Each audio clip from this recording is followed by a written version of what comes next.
Pak Ferry menghubungi saya via telepon. Dia bilang, "Bang, bantuin saya." Toh ada contoh yang baru kemarin ini adalah Rizky dan Lesti. Ya. Kalau dilihat Lesti sebagai korban juga kan dapat kekerasan yang cukup luar biasa kan? Tapi bisa kan kembali lagi, bersatu lagi. Dede udah mencabut laporannya dan Dede udah memaafkan kakak. Karena bagaimanapun kakak adalah teman tidur Dede. Dede nggak bisa hidup kalau nggak ada kakak. Dede kemarin nggak niat ngelaporin ke kantor polisi, cuman iseng-iseng aja. Dede nggak nyangka juga kalau laporannya bakal seheboh ini dan kakak bakal jadi tersangka. Enggak, Kak. Dede janji nggak akan mengulanginya lagi dan semoga masyarakat Indonesia bisa mengambil hikmah dari apa yang sudah kami lakukan. Kalau ada yang kecewa sama Dede, ya itu terserah mereka sih ya. Dede yang penting sama kakak aja. Iya Kak, iya nggak ulang lagi Kak.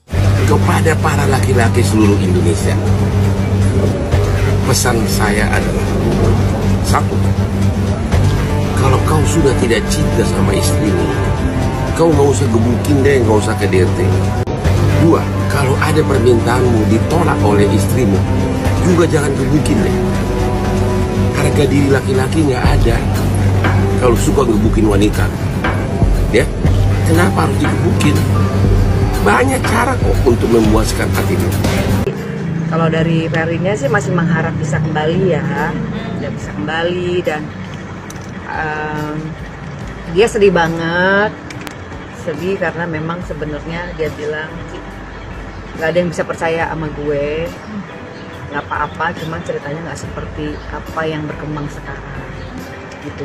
Pada akhirnya saya memutuskan untuk mencabut laporan suami saya. Alasannya anak. Bu Vena telah memberikan komitmennya untuk tidak akan menarik laporannya. Aku waktu itu ambil Al-Quran, aku bilang sama dia, aku bersumpah pada Allah bukan pada makhluk di atas Al-Quran ini, bahwa aku tidak punya niat apa-apa sama dia, niat jelek, niat jahat. Aku cuma datang dengan niat yang baik dan tujuanku at the end adalah ibadah melakukan satu pernikahan. Aku sih nggak mungkin kayak gitu. Botak lagi bermasalah. Cinta makan itu cinta. Dari dulu udah diingatin padahal ya. Ferry Maka udah pernah cobain belum? Nggak usah lah coba-coba naik ferry segala. Kenapa gitu? Hidung bisa berbahaya. Zaman dulu juga udah ada sejarahnya. Kampret emang. Kamu kaum wanita yang terkena KDRT, kekerasan dalam rumah tangga, jangan segan untuk meminta bantuan kepada teman, tetangga, atau siapapun yang bisa menolong kamu. Jangan lupa kumpulkan bukti sebanyak-banyaknya karena ini penting banget. Apakah itu video handphone, apakah itu CCTV, atau itu adalah bukti suara rekaman di handphone, suara, foto, saksi untuk memperkuat laporan kamu ke polisi. Laporkan saja ke polisi, toh delik aduan juga, artinya bisa kapan aja laporan tersebut dicabut. Kalau seandainya nanti kalian pasangan tersebut berbaikan kembali, minimal kasih jerak kepada mereka yang melakukan KDRT. Kalau emosi diapain? Dibekap terus, didorong terus, dibekap mulut dan istilah tinju itu fitting ya. Tapi beberapa jam sebelumnya saya selalu diganggu hanya urusan saya tidak bisa melayani masalah hubungan suami istri. Gimana? Aku diganggu gimana? Jadi diganggunya memang diminta gitu. Pada perjalanan Jakarta ke Diri 12 jam itu memang dia sudah menerima bahwa saya minta pacaran. Tapi saya bilang. Arti pacaran apa tuh? Hubungan suami istri. Tapi saya sudah bilang. Sudah 3 bulan terakhir ini, dari 9 bulan perkawinan saya sudah tertekan, makanya saya asam lambung. Saya berangkat itu dalam keadaan saya asam lambung, saya muntah-muntah nggak bisa makan. Saya bilang, iya Bi, kalau saya sehat pasti saya iya. Tapi nggak taunya begitu sampai di Kediri jam 9:30 saya ketiduran karena saya minum obat lambung. Apapun motifnya, KDRT yang dialami oleh Vena Melinda itu sangat memprihatinkannya. Sekali lagi, ya kan, kemarin sudah dilakukan gelar perkara dan dinyatakan oleh tim bahwa FI sudah dinyatakan menjadi tersangka. Ya, yang termasuk juga masalah yang private suami istri ya.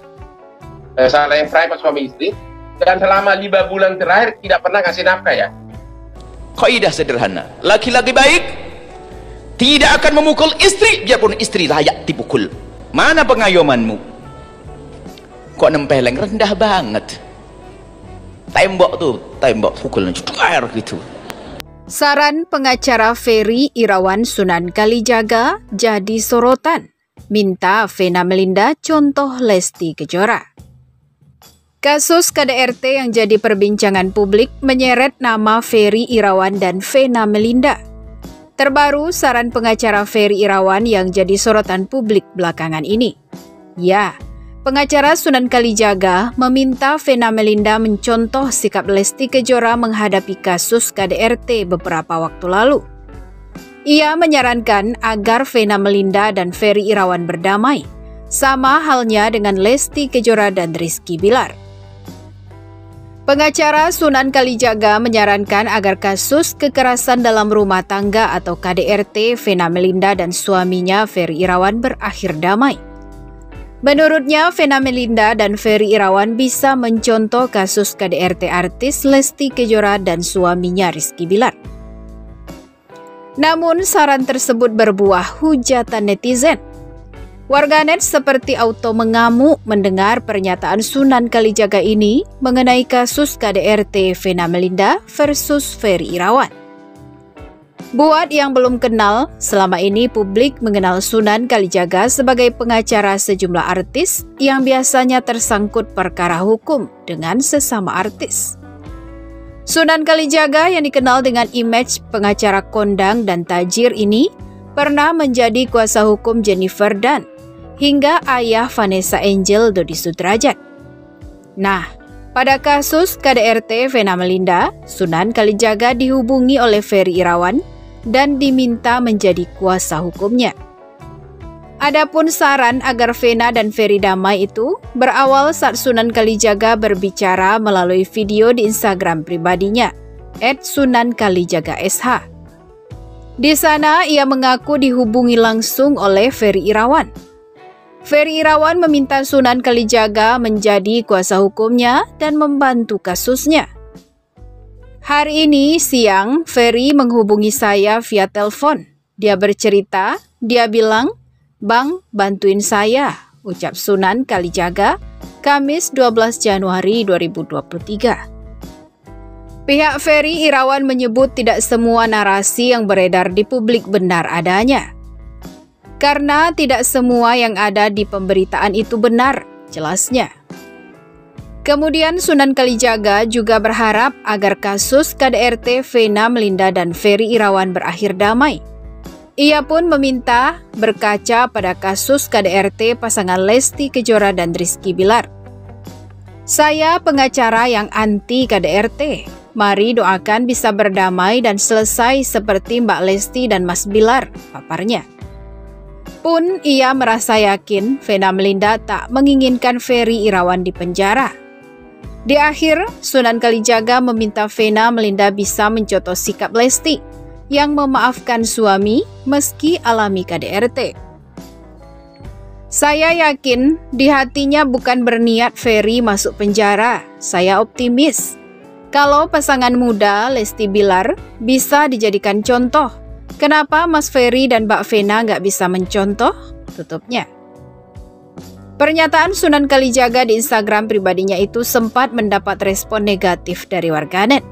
Tidak sedikit yang melayangkan hujatan lantaran Sunan Kalijaga seolah membela KDRT yang dilakukan Ferry Irawan. Buntutnya, akun Instagram Ferry Irawan pun dikunci setelah ramainya hujatan warganet. Sementara itu, Vena Melinda menghadiri panggilan pemeriksaan lanjutan di Mapolda Jatim, ditemani Ferel Bramasta dan Atala Naufal. Hotman Paris selaku kuasa hukum Vena Melinda turut menemani selama proses pemeriksaan. Pada kesempatan itu, Vena Melinda membongkar rumah tangganya dan Ferry Irawan sudah muncul masalah selama 3 bulan terakhir. Ferry Irawan sudah tak pernah memberi nafkah selama 3 bulan terakhir. Mantan istri Ivan Fadila Sujoko ini mengungkapkan perlakuan kasar suaminya ketika tengah emosi. Mulai dari membekap mulut hingga mendorong tubuh Vena Melinda. Terlebih emosi Ferry Irawan akan tersulut ketika merasa cemburu atau keinginannya tak dituruti Vena Melinda. Disampaikan Vena, Ferry Irawan juga merupakan seorang pesilat. Sehingga dikatakan Vena, Ferry lebih mudah bertindak KDRT tanpa meninggalkan bekas. Bagaimana menurut pendapat Anda?